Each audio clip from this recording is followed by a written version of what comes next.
ओम महालक्ष्मी नमो नमः। जय माता लक्ष्मी। प्रिय श्रोताओं, आप सभी पर माता लक्ष्मी की कृपा सदा सर्वदा बनी रहे। आज सुनेंगे मार्गशीर्ष मास के गुरुवार के दिन महालक्ष्मी व्रत कथा। तो प्रेम से बोलिए जय माता लक्ष्मी। कथा शुरू करने से पहले इस वीडियो को लाइक करके कमेंट बॉक्स में जय माता लक्ष्मी अवश्य लिखें।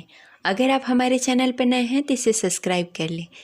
भारतवर्ष के स्वराष्ट्र देश अगर आप हमारे चैनल पर नए हैं तो इसे सब्सक्राइब करके बेल आइकन को प्रेस कर लें। हमारे उस समय चैनल पे भद्रशर्वा नामक एक राजा थे। वे बड़े ही प्रतापी राजा थे। तो आप उसका 4 वेद 6 शास्त्र तथा 18 पुराण का उन्हें ज्ञान था। उनकी रानी का नाम सूरज चंद्रिका था।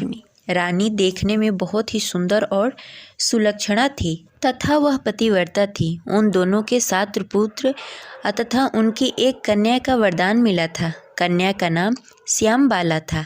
एक बार माता महालक्ष्मी के मन में आया कि राजा के राजप्रसार में रहे, जिससे राजा को दुगना धन और दौलत की प्राप्ति होगी और वह इस धन दौलत से अपनी प्रजा को और सुख दे पाएगा। गरीब के घर में अगर रहें और उसे धन प्राप्त हो तो वह स्वार्थी की तरह केवल अपने ऊपर ही खर्च करेगा। यह सोचकर श्री महालक्ष्मी जी ने एक वृद्ध महिला का रूप धारण कर लिया। हाथ में लाठी लिए लाठी के सहारे रानी के द्वार पर पहुंची।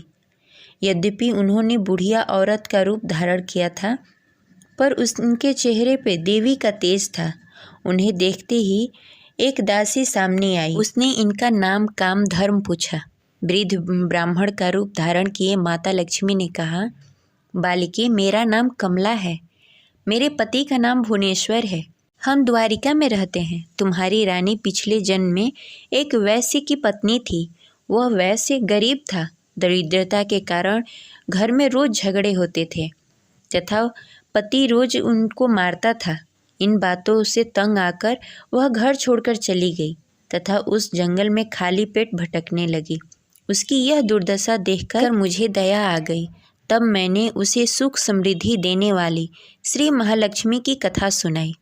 मेरे कहने पर उसने श्री महालक्ष्मी व्रत किया। श्री महालक्ष्मी प्रसन्न हुई। उसकी गरीबी दूर हो गई। उसका घर संसार दौलत से संपत्ति से भर गया। बाद में पति पत्नी दोनों परलोक सिधार गए। लक्ष्मी व्रत करने के कारण वे लक्ष्मी लोक में रहने लगे। उन्होंने जितने साल महालक्ष्मी व्रत किया उतने हजारों साल उसे सुख भोगने को मिला। इस जन्म में उसका जन्म राजघराने में हुआ है, परंतु वह श्री महालक्ष्मी का व्रत करना भूल गई है। उसे यह याद दिलाने के लिए यहाँ आई हूँ। बुढ़िया की बातें सुनकर दासी ने उन्हें प्रणाम किया तथा श्री महालक्ष्मी का व्रत किस तरह किया जाता है इसके बारे में पूछा। बुढ़िया रूप धारण किए हुए श्री महालक्ष्मी जी ने दासी को पूजा विधि बताई तथा उसकी महिमा बताई। इसके बाद वह दासी माता को प्रणाम कर रानी को बताने के लिए अंदर चली गई। राज वैभव में रहते हुए रानी को अपने ऐश्वर्य पर बहुत ही घमंड हो चुका था। संपत्ति तथा अधिकार की वजह से वह उन्मत्त हो गई थी। दासी द्वारा बताई गई बुढ़िया की बातें सुनकर आग बबूला होकर राजद्वार पर आकर बुढ़िया रूपी श्री महालक्ष्मी पर बरस पड़ी। उसे यह मालूम नहीं था कि श्री महालक्ष्मी माता बुढ़िया का रूप धारण किए हुए द्वार पर आई हैं। परंतु रानी का इस कदर रूखा बर्ताव देखकर, अपना अनादर देखकर माता लक्ष्मी ने वहाँ ठहरना ठीक नहीं समझा। वे वहाँ से चल पड़ी। राह में उन्हें राजकुमारी श्यामबाला मिली। उन्होंने श्यामबाला को सारी बात बताई। श्यामबाला ने अपनी ओर से श्री महालक्ष्मी माता से क्षमा मांगी। माता को उस पर दया आ गई। उन्होंने श्यामबाला को श्री महालक्ष्मी व्रत के बारे में बताया।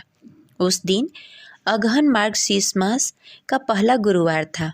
श्यामबाला ने परम श्रद्धा से श्री महालक्ष्मी का व्रत रखा। फलस्वरूप राजा सिद्धेश्वर के सुपुत्र मालधन से उनका विवाह हुआ। वह धन दौलत ऐश्वर्य वैभव से माला माल हो गई। पति के साथ ससुराल में आनंद पूर्वक दिन बिताने लगी। इधर श्री महालक्ष्मी का प्रकोप रानी पर हुआ। फलस्वरूप राजा का राजपाट सारा नष्ट हो गया। यहाँ तक कि खाने के लिए लाले पड़ गए। ऐसी हालत में रानी ने राजा से निवेदन किया, हमारा दामाद इतना बड़ा राजा है, धनवान है, ऐश्वर्यशाली है, क्यों न उनके पास जाएं, अपना हाल उसे बताएं, वह जरूर हमारी मदद करेगा। इस बात पर राजा भद्रशर्वा दामाद के पास रवाना हुए। राज्य में पहुंचकर एक तालाब के किनारे थोड़ी देर विश्राम लेने के लिए ठहरे। तालाब से पानी लेने आते जाते दासियों ने उन्हें देखा। उन्होंने विनम्रता से उनकी पूछताछ की। जब उन्हें यह मालूम हुआ कि वे रानी श्यामबाला के पिता हैं, तो दौड़ते हुए जाकर उन्होंने रानी को सारी बात बताई। रानी ने दासी के हाथ राज परिधान भेजकर बड़े ही ठाठ से उनका स्वागत तथा आदर किया, खान पान कराया। जब वे लौटने लगे तो सोनों के मोहरों से भरा हुआ घड़ा देकर राजा भद्रशर्वा वापस अपने घर को लौट गए। उन्हें देखकर रानी सूरज चंद्रिका खुश हुई। उन्होंने सोने के मोहरों से भरे हुए घड़े का मुंह खोला। तब हाय भगवान, घड़े में धन के बदले कोयले मिले। यह सब श्री महालक्ष्मी के प्रकोप से हुआ। इस प्रकार दुर्दशा में और कई दिन बीत गए। इस बार रानी स्वयं अपनी कन्या के पास गई। वह 3 अगहन मास का अंतिम गुरुवार था। श्यामबाला ने श्री महालक्ष्मी का व्रत किया, पूजा किया, अपनी माँ से भी व्रत करवाया। इसके बाद रानी अपने घर आई। श्री महालक्ष्मी का व्रत रखने पर उसे फिर से अपना राजपाट, धन दौलत, ऐश्वर्य प्राप्त हुआ।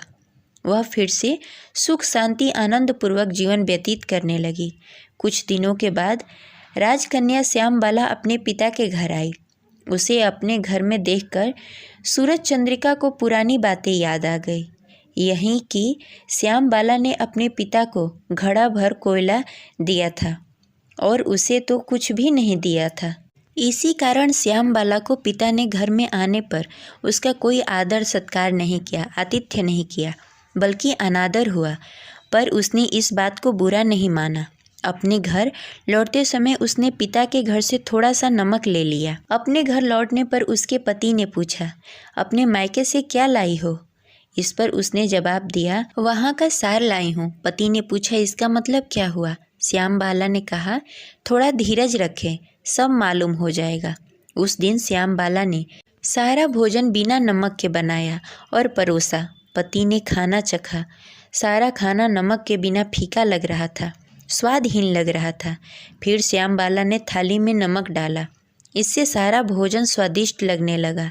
तब श्यामबाला ने पति से कहा, यही है वह मायके से लाया हुआ सार। पति को उसकी बात सही लगी। फिर वह दोनों हंसी मजाक करते हुए भोजन करने लगे। कहा गया है कि इस तरह जो कोई श्रद्धा भाव से श्री महालक्ष्मी की पूजा करे, उसे माता लक्ष्मी की कृपा प्राप्त होती है, सुख संपत्ति शांति प्राप्त होती है, सभी मनोकामनाएं पूर्ण होती है। परंतु यह सब प्राप्त होने पर माता लक्ष्मी की पूजा को भूलना नहीं चाहिए। हर गुरुवार को व्रत पाठ अवश्य करना चाहिए। इस तरह श्री महालक्ष्मी महिमा भक्तों की हर मनोकामनाएं पूर्ण करती हैं। इस प्रकार श्री महालक्ष्मी गुरुवार की कथा संपन्न होती है। प्रेम से बोलिए जय माता लक्ष्मी। दूसरी कथा के अनुसार प्राचीन समय में एक गांव में एक गरीब ब्राह्मण रहता था।